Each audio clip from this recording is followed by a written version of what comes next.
Picture this, a silent enemy lurks in the most unlikely of places among our dairy cows. This unseen foe we speak of is none other than the highly pathogenic avian influenza, or H5N1. This unanticipated invader has made its presence known in our dairy herds, affecting a total of 32 herds spread across 8 states. Now, here's where it gets even more intriguing.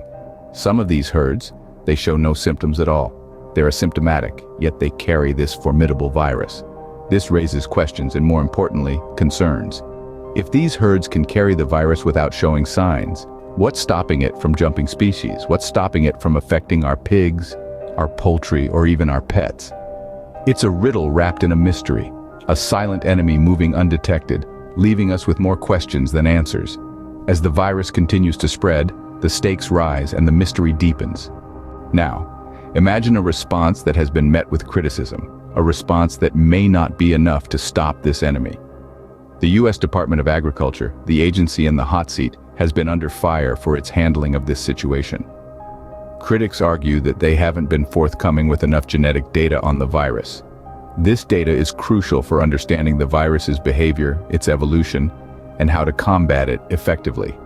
The USDA, however, has recently stepped up its game, releasing more information to the public. This move has been met with a sigh of relief from some quarters. But there are those who believe it's too little, too late. The experts are saying, yes, it's a start, but it may not be enough.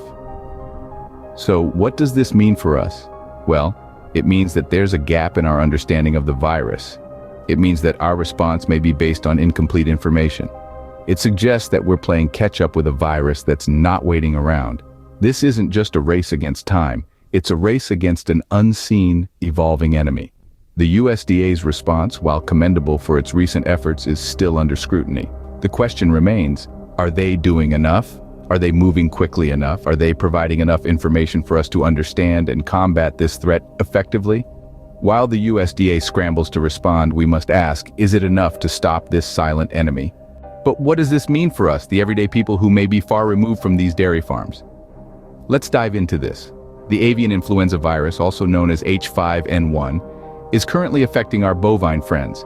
But viruses are not always content to stay within their original hosts.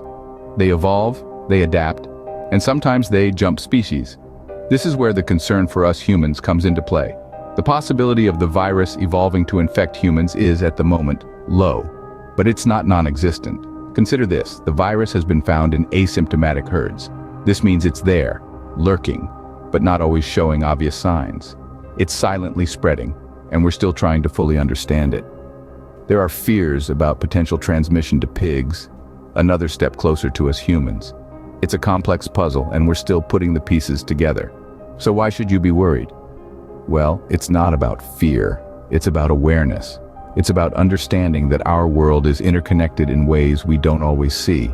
The health of our animals impacts our health. The actions we take, or don't take, can ripple out in unexpected ways. It's also about understanding the importance of transparency and data sharing in the face of a potential health crisis. Our ability to predict, prevent, and respond to these threats is only as good as the information we have. The criticism faced by the USDA for not sharing enough genetic data is a reminder of this. In the face of an evolving enemy, knowledge is our greatest ally. So what can we do in the face of this unseen threat? It's a question that's been echoing in our minds. As we navigate these new waters, staying informed is our first line of defense. Knowledge, in this case, truly is power. In this digital age, staying informed is easier than ever. Follow credible sources, keep yourself updated about the situation, and understand what this means for you and your community. It's not about creating panic, but about fostering awareness. And for those in the vicinity of potentially infected animals, precautions are paramount. While the risk to the general public remains low, it's always better to be safe than sorry. Wear protective gear when needed, be mindful of your surroundings, and most importantly, report any unusual animal behavior to the authorities. This is about more than just our individual safety.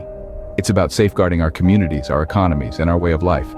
So as we keep a close eye on this evolving situation, let's remember the importance of individual responsibility.